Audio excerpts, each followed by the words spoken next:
Abra sua Bíblia comigo no Evangelho de João. Evangelho de João.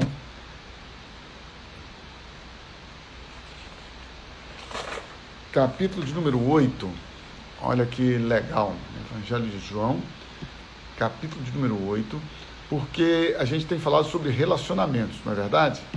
Então hoje a gente vai perceber alguns princípios do relacionamento de Jesus e algumas maneiras como ele ele fazia, como que ele agia, como que Jesus trabalhava nos seus relacionamentos. Isso é muito legal porque a gente tem visto alguns fundamentos, vamos chamar assim, fundamentos para construir relacionamentos saudáveis.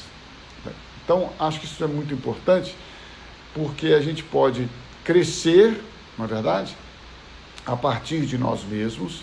Acho que também algo que trouxe muita clareza e, ao mesmo tempo, motivação para nós é o seguinte: Deus, Ele, em primeiro lugar, Ele quer a nossa santidade, você já sabe disso, porque a santidade nos leva à felicidade. Jesus nos prometeu alegria dele, alegria completa para nós. Então isso também é motivo da gente firmar-se a cada dia nos princípios de Deus. E a palavra nos ensina que Jesus se relacionava com as pessoas de uma maneira muito clara. E o tema de hoje é fale a verdade. E quando eu digo fale a verdade, é uma verdade de convicção a partir dos princípios, a partir daquilo que você entende como identidade e destino. Gente, isso não pode faltar na nossa vida. Anote isto. Identidade e destino, identidade e destino. O que você e eu precisamos para ter uma vida equilibrada? A partir da nossa experiência interior. Identidade e destino, identidade e destino. A gente não pode nunca perder isso. Jesus, ele era muito claro em mostrar, em falar a verdade quando se tratava destas questões. Então, em João 8, é aquele capítulo que Jesus está em um confronto. Ele não está ali em um bate-papo relaxado. Ele não está num momento de relaxamento no sentido de transmitir o amor às Escrituras Sagradas. Ele está num confronto com os judeus. Depois você pode ler João 8 e você vai ver isso claramente. O clima ali é um clima tenso, um clima de questionamentos, um clima de colocação de dúvidas. Os próprios judeus perguntando a Jesus: você é filho ilegítimo, por questão, né, de José. Eles sabiam, eles conheciam, estavam ali com pessoas que conheciam a ele, dizendo: você é filho de quem? Como é que é essa questão sua? Quem que é seu pai? Essas questões todas levantando dúvidas. Então, todas as vezes que Jesus era criticado, todas as vezes que Jesus era questionado a respeito da sua pessoa e identidade, Jesus tinha uma resposta clara, porque ele tinha convicção da sua identidade. Então hoje eu quero começar este tempo com você dizendo que para que os nossos relacionamentos sejam saudáveis e cresçam de maneira saudável, é fundamental, é fundamento, é base que você tenha uma definição clara da sua identidade como cristão. E aí eu vou ter que novamente repetir para você, talvez algo que já esteja exaustivo, mas vamos lá, tenha paciência. Religião nenhuma salva, transforma, liberta ou faz do homem uma pessoa nova. Nenhuma religião. Tudo o que Deus faz, Ele faz a partir da pessoa de Jesus. De Jesus. Então, quando nós temos a identidade, a clareza da identidade, diante dos questionamentos, diante das situações em que nós somos colocados em xeque, nós temos que ter uma postura clara, obviamente serena, tranquila, porque a gente não precisa necessariamente obrigar ninguém a crer naquilo que nós somos. Mas Jesus, quando questionado a respeito da sua identidade, da sua filiação, olha que interessante, João 8:12, deixa eu colocar aqui nessa tradução que é muito legal. Falando novamente ao povo, já numa dimensão maior, que era assim, gente, era discípulos religiosos, mestres, sacerdotes, povo, Jesus estava no mix, todo tempo ali. Falando novamente ao povo, Jesus disse assim: eu sou a luz do mundo, quem me segue nunca andará em trevas, mas terá a luz da vida. E no meio desse povo, como eu já disse aqui, estavam ali os fariseus, os sacerdotes, todos eles. E os fariseus começaram a questionar o fato de Jesus dar testemunho de si próprio, dizendo que uma pessoa não poderia testemunhar de si mesma. Aí Jesus, então, nesse questionamento, no versículo 14, diz assim: ainda que eu mesmo testemunhe em meu favor, o meu testemunho é válido, pois sei, preste atenção, pois sei de onde vim, eu sei de onde eu vim, e sei para onde vou. Meus amados, preciosos, se Jesus tinha esta questão de destino definida, isto mostra a você e a mim claramente que é algo que nós precisamos trabalhar continuamente. É por isso que nós não temos medo do amanhã, é por isso que nós não precisamos ficar preocupados com o amanhã, é por isso que nós não precisamos ter medo da morte, porque nós não vamos morrer, nós vamos dormir, descansar em Cristo. Aqueles que estão em Cristo não morrem, eles dormem, eles descansam. Por quê? Porque eles sabem que tudo já está preparado, tudo já está organizado, tudo já está planejado, executado, concluído. Jesus falou: vou preparar um lugar para vocês, para que onde eu estiver, vós também estejais. Então não precisa ter medo. Então Jesus está ali: não, eu sei de onde eu vim, eu sei para onde eu vou. E o versículo de número 19, Jesus é questionado novamente, como eu falei aqui, e isso acontece com você e comigo: onde está o seu pai? O diabo fez isto, gente, com Jesus. Ele tentou colocar Jesus em xeque. Ele disse assim: olha, Jesus, se você é filho de Deus, olha aí, pessoal, se você é filho de Deus, então você sempre será questionado assim. As pessoas dizem: ah, mas você é cristão, como é que você está agindo assim? Como é que você está nervoso? Por que você está nervoso? Se você é filho de Deus, se você é um cristão, se você se diz um cristão, por que você está ficando irado? Por que você está ficando com medo? Por que você está ficando inseguro? Por que você está ansioso? É igual essa ideia tola de uns crentes que não têm nenhum conhecimento espiritual e emocional da estrutura humana, porque tem crente que esquece que o homem é espírito, alma e corpo. E aí vai dizer para mim que ansiedade, que depressão é do diabo, estão possessos. Que isso? A gente sabe que ansiedade, angústia na alma, em face de circunstâncias da vida ou na vida que passamos, é normal acontecer. Nós não vivemos ansiosos. Nós não andamos na nossa vida ansiosos, mas existem momentos na vida de ansiedade. E se nós não vigiarmos, se nós não orarmos, se nós não buscarmos ajuda, não é impossível. Ao contrário, existe uma possibilidade real de entrarmos em depressão. Sim, e não importa o nível da sua espiritualidade. É importante nós vigiarmos o tempo todo, orarmos o tempo todo, termos a palavra habitando dentro de nós o tempo todo, termos a nossa identidade e destino o tempo todo renovadas. Então Jesus disse assim para eles, versículo 19: vocês não conhecem nem a mim nem a meu Pai.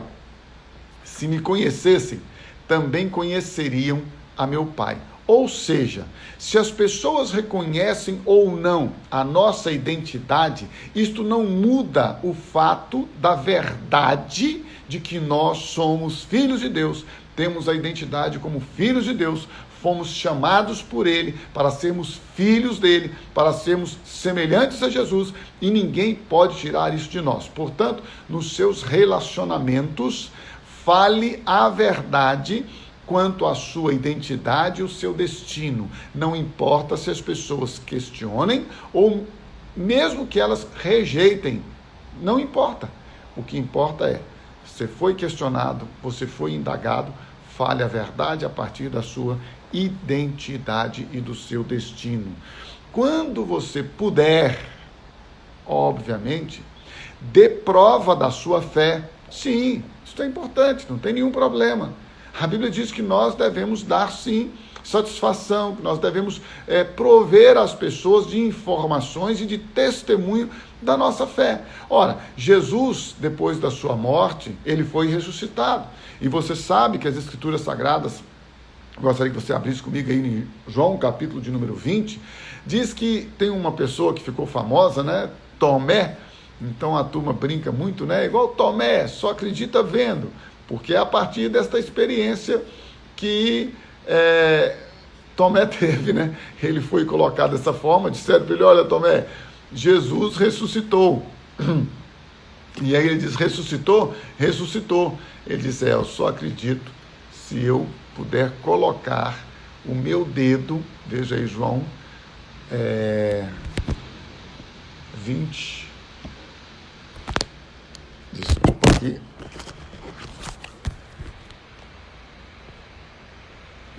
João 20, abra aí comigo, tem um BOzinho aqui, espero que esteja tudo certo aí com você, cadê?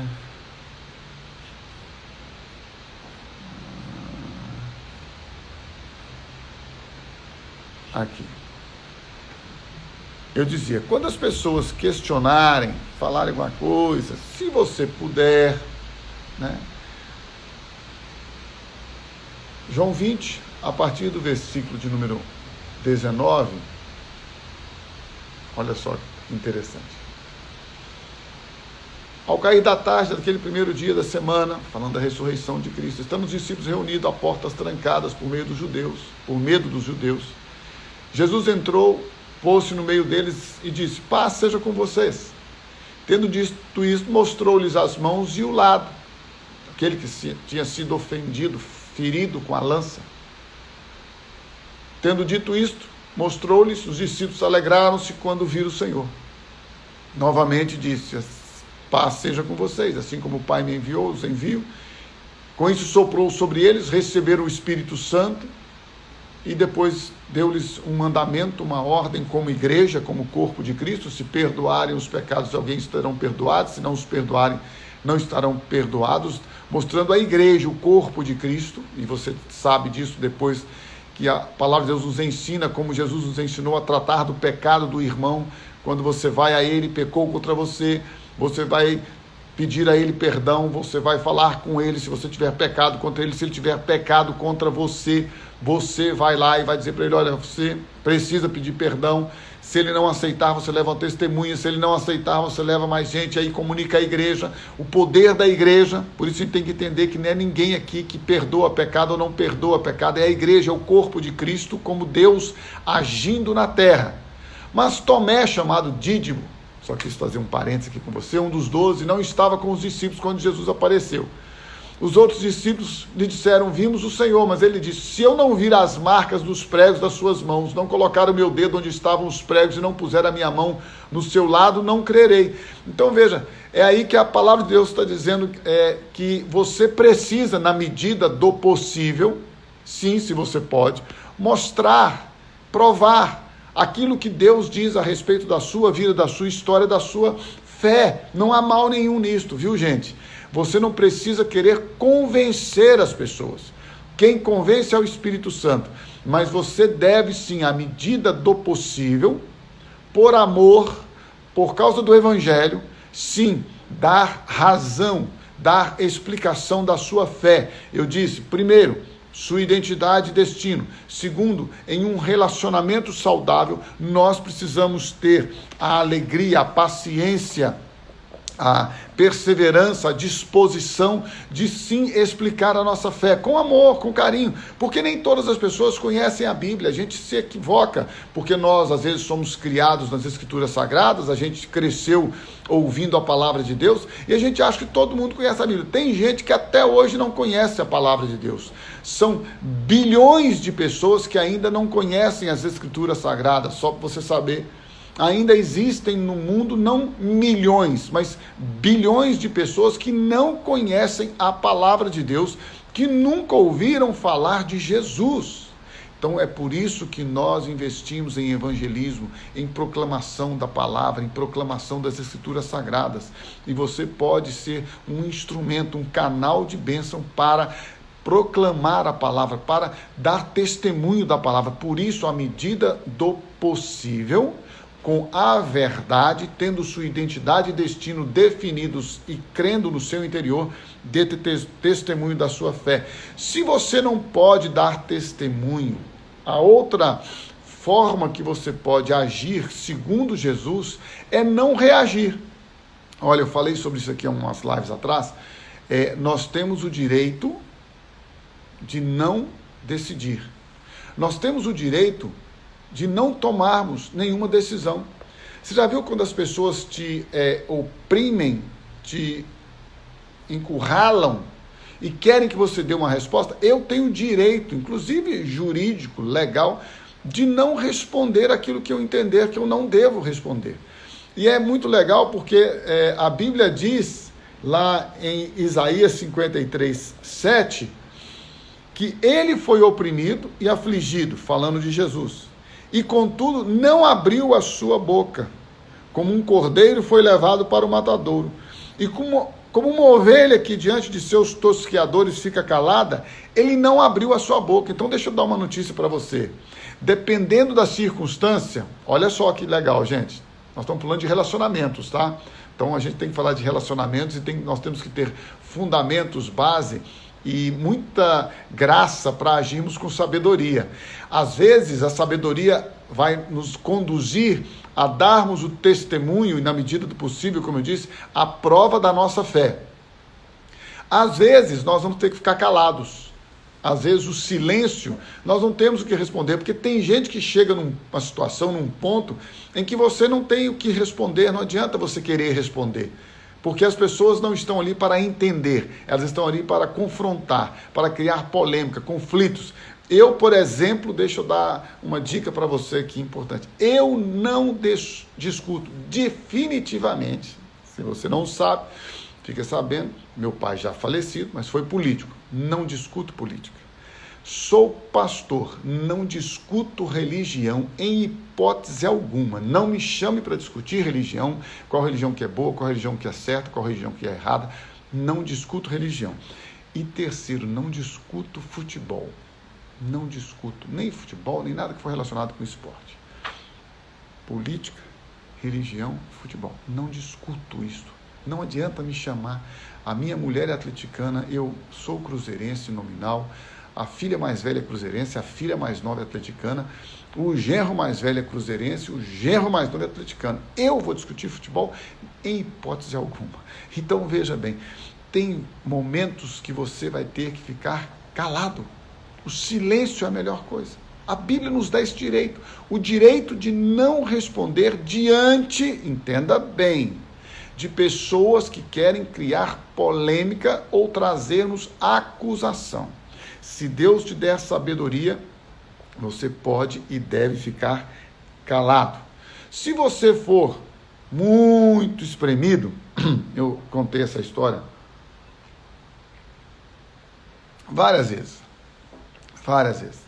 Eu não vou afirmar, mas penso eu que aconteceu em Porto Seguro, lá na barraca lá, quando a gente tinha a barraca lá, a gente, né, Sofia? Olha que intimidade, que liberdade, né? A gente tinha a barraca. Lá no condomínio, lá da Tonziro, a gente lá em Porto Seguro, mais precisamente ali em Coroa Vermelha, e eu não lembro com quem, e não quero afirmar, mas a situação é a seguinte: uma pessoa começou a me questionar muito sobre questão se todo homem tem um preço, né? A discussão é essa: todo homem tem um preço, as pessoas podem ser compradas, era isso aí. e todo mundo tem um preço. E eu falando com ele, de boa, falando, olha, não é isso. As pessoas podem ter uma integridade em que elas não se vendam, em que elas permaneçam fiéis aos seus princípios, aquilo que elas entendem ser uma atitude, uma vida honesta, correta. Ninguém é obrigado a ter um preço e ter que se vender. E a pessoa foi falando, por fim ele deu tanto exemplo que eu não tinha mais argumentos. E nessa hora eu pensei comigo, vou jogar a toalha e vou me calar. Quando eu pensei assim, eu falei, ô Espírito Santo, já fiz de tudo que eu podia aqui, né? Porque até então era só eu, né? Na minha mente, com os meus argumentos, que a gente acha que pode, né? E depois que eu exauri meus argumentos e vi que eles estavam fadados ao fracasso, eu falei, Espírito Santo, agora não tem mais jeito. Quando eu falei Espírito Santo, o Espírito Santo me lembrou que eu posso ser comprado.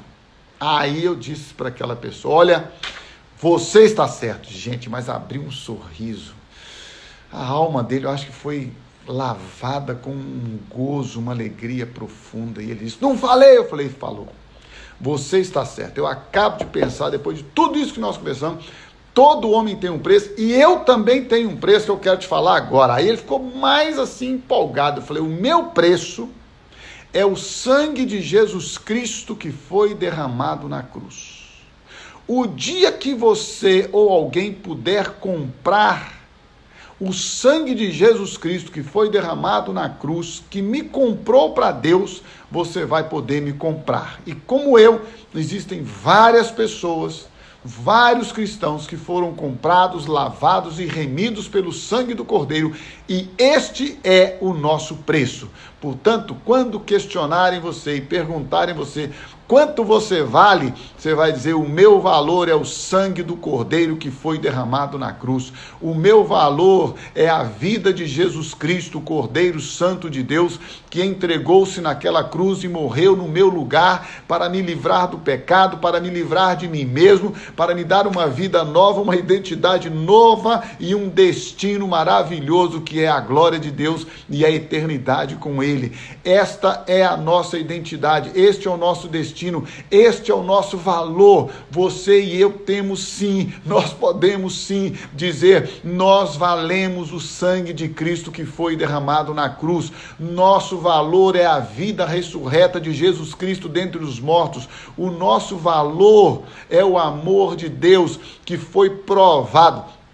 Por isso eu já disse e vou repetir mais uma vez, para de fazer prova com Deus. Você que é filho de Deus, não faça prova com Deus. Você que é filho de Deus, você usufrui da bondade, do amor, da graça e das bênçãos e das promessas de Deus e não precisa fazer prova com Ele, porque Ele tem prazer em abençoar os seus filhos e a palavra de Deus diz que Ele, Deus, o nosso Pai Celestial, nos deu vida abundante e nada nem ninguém pode tirar-nos da mão dele. Foi Jesus que falou, vocês estão nas mãos do meu Pai e ninguém pode tirá-los de lá. Por isso, todas as vezes que você for questionado sobre sua vida, sua identidade, sua história, você vai dizer, a minha história é a história que Deus escreveu antes da fundação do mundo. Você não é fruto do caos, você não é fruto da evolução do caos, você é fruto de um plano, de um projeto, de um propósito perfeito que Deus fez antes da fundação do mundo. Nem o diabo contava com isso, ninguém contava com isso. Antes de você existir, antes de você ser criado, antes do mundo ser criado, Deus fez, Deus elaborou, Deus criou, Deus fez um projeto. E este projeto, ninguém, a não ser você, pode impedir Deus de realizar. Por isso, receba da parte dele a bênção, a provisão, a identidade, o destino. Se puder falar e testemunhar com provas de que Deus é fiel, de que Ele é verdadeiro, testemunhe. Se não puder, cale-se, é um direito que você tem. E mesmo se calando, lembre-se que em todo tempo, quando você for questionado, disse Jesus, não vos preocupeis quando os homens vos interrogarem a respeito da vossa fé, não se preocupe, não se desespere, não serão vocês, mas o meu Espírito em vocês vai fazer com que vocês tenham graça, sabedoria, discernimento para testemunhar da vida nova, testemunhar do poder de Deus. Esta é a vida cristã que nós temos vivido, gente. Isso é cristianismo. Cristianismo é Cristo em vós, a esperança da glória. Cristianismo não é regra, doutrina de uma religião, de uma instituição. Cristianismo é Cristo, é isso, é liberdade. É viver para a glória de Deus, é vivermos livres. É vivermos para amar a Deus, amar uns aos outros, servir uns aos outros. Isso é cristianismo. Quando você for rejeitado, haja como Jesus. Jesus, quando era rejeitado, ele não ficava se lamuriando, vocês não me amam, vocês não me querem. Jesus, quando era rejeitado, ele falava, tá bom, vocês não querem me ouvir? Ok, dá licença, eu vou ali conversar com meu pai. Eu vou ali ter um tempo com meu pai. Olha, gente, eu sei, eu não estou aqui negando sentimentos, emoções, porque eu os tenho. Eu acho que entre nós aqui, o dia que a gente estiver junto lá na nossa festa lá da live, a gente vai falar lá e nós vamos fazer um teste lá de quem é mais expressivo, né? Eu acho que eu estou entre os 10 aí, né, primeiros mais expressivos que falam das suas emoções, seus sentimentos. Eu falo mesmo. Agora, veja bem, eu já disse aqui e vou repetir, isso é um aprendizado. Eu não vou mais sofrer por quem não me ama. Eu não vou mais sofrer por quem não me ama. Eu não vou sofrer por quem não quer andar comigo. Olha só, eu me disponho a amar e servir as pessoas. Eu me disponho a andar com as pessoas para poder, na medida do possível, edificar a vida delas e, obviamente, ser edificado. Jesus que mandou, segunda, terceira, quarta, quinta milha, dá uma face, dá outra, perdoa 70 vezes 7, perdoa 700 vezes 7, o tanto você quiser, nós estamos aqui para viver em corpo, em igreja. Agora, se a pessoa não quer estar comigo, se a pessoa não quer andar comigo, se a pessoa não quer conviver comigo, meu Deus, primeiro que eu não vou obrigar ninguém a estar comigo, é ridículo, não tem jeito. Segundo, além de não poder obrigar, eu não vou ficar agora sofrendo por alguém que não quer. Jesus é o seguinte, quer andar com ele, quer ouvir, não quer, não, ele ia estar com o Pai. Eu vou estar com o Pai, vou estar com quem quer estar comigo. Ele falou, eu não vim para os santos, eu não vim para os justos, eu não vim para os sãos, eu vim para os pecadores, eu vim para os injustos, eu vim para os iníquos, eu vim para aqueles que querem receber-me, porque veio para o que era seus. Mas os seus não o receberam. Mas a todos quantos o receberam, deu-lhes o poder de serem feitos filhos de Deus. Ô filho amado de Deus, ô criatura preciosa, maravilhosa, bendita, nova criatura que Deus fez. Receba a alegria de Deus, receba a identidade de Deus.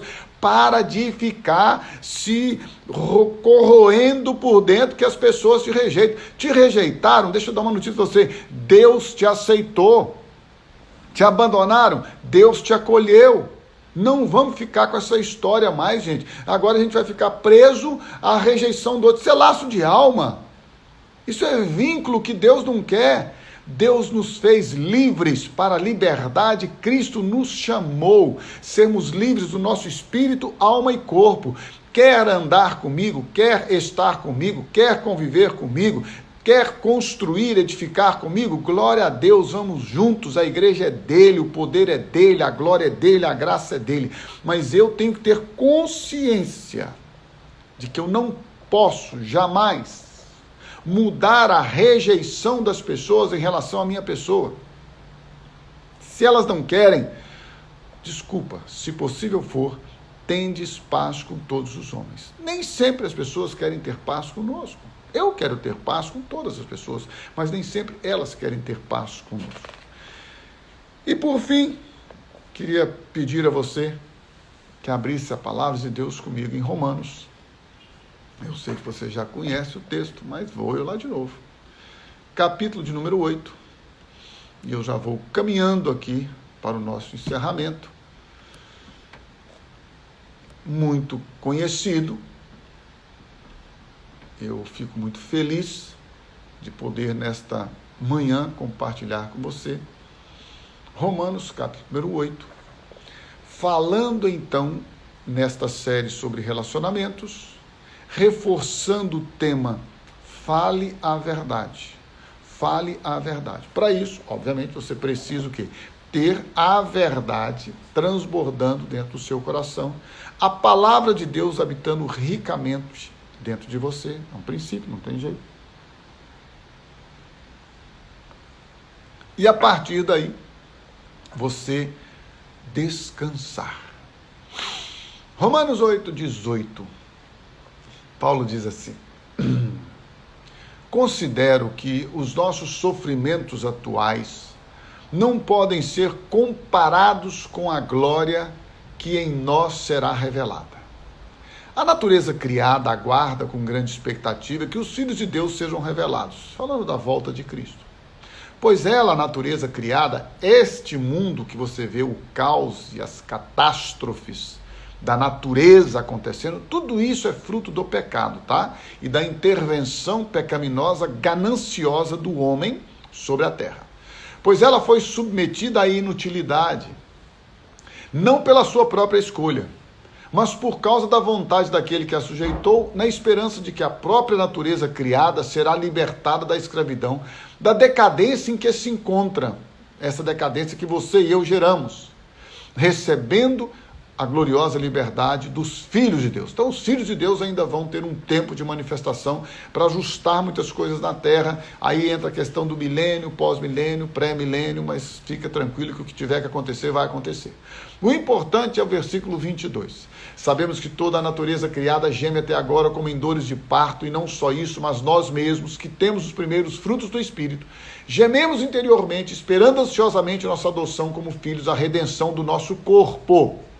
Pois nessa esperança nós fomos salvos. Então Paulo está dizendo, olha gente, a questão toda aqui está relacionada com a salvação, com o futuro, com a volta de Cristo. Tudo vai ser diferente, tudo vai ser maravilhoso, nós vamos receber a graça dele, a unção dele, um corpo novo, tudo um novo nome. Ok, mas ainda estamos neste mundo, certo? Dito isto, da mesma forma, versículo 26, o Espírito Santo nos ajuda em nossa fraqueza, pois não sabemos como orar. Não se preocupe, olha, você ajoelhou, não sabe como orar, fala, Senhor, falta palavras. Mas o próprio Espírito intercede por nós com gemidos inexprimíveis. Quando faltarem palavras no seu vocabulário, lembre-se que do seu espírito, o Espírito Santo vai extrair palavras para colocar diante de Deus de acordo com as suas necessidades. Gente, isso é maravilhoso, isso é poderoso. Para de ficar reclamando e murmurando da vida. Dobre os seus joelhos e clame a Deus, derrame-se na presença dele e ele vai ouvir as suas orações e ele vai responder às suas necessidades e ele vai acalmar o seu coração. Eu tenho que fazer isso toda hora, tá? Eu não faço isso todo dia, não. Toda hora que vem ansiedade, toda hora que vem inquietude, toda hora que vem algo novo na minha vida, nas minhas emoções, eu tenho que parar e orar. É isso que a Bíblia fala, orar em todo o tempo. Andai no Espírito, em todo o tempo, sede fervorosos no Espírito, orai no Espírito, é assim que funciona. É aquele que sonda os corações, conhece a intenção do Espírito, porque o Espírito intercede pelos santos, de acordo com a vontade de Deus. E deixa eu falar uma coisa tremenda para você, alguma coisinha que a gente ainda escorrega ali nas nossas palavras, o Espírito Santo ajusta. Porque o Espírito intercede pelos santos de acordo com a vontade de Deus. Ele vai lá, segundo a vontade do Pai, e ele diz, Senhor, eu estou aqui para interceder pelo Horácio. Ele não está ainda ajustando as coisas segundo a tua vontade, mas ele vai chegar lá, e ele vai te pedir, segundo a tua vontade, tu vai ouvi-lo, porque quando Deus ouve a nossa oração, irmãos, diz o apóstolo João, é porque nós oramos segundo a vontade dele. Se pedimos alguma coisa segundo a sua vontade, ele nos ouve. E eu vou encerrar nesta manhã dizendo para você que Deus age, que Deus coopera em todas as coisas para o bem daqueles que o amam, dos que foram chamados de acordo com o seu propósito. Meu amado, minha amada, você não é fruto do caos. E vou talvez trazer aqui uma frase que não vai te agradar muito, mas não é você quem faz o seu destino. não é você. O projeto, o plano, o propósito de Deus, escute isso, tem início, meio e fim. O nosso destino já está selado. Quem faz a sua vida é você. Não. Quem faz a minha vida é Ele que fez o seu plano. Por isso, não se esqueça. Aquele que na sua, na minha, na nossa vida, começou esta linda e maravilhosa obra de salvação, Ele mesmo há de aperfeiçoá-la até o dia de Cristo Jesus.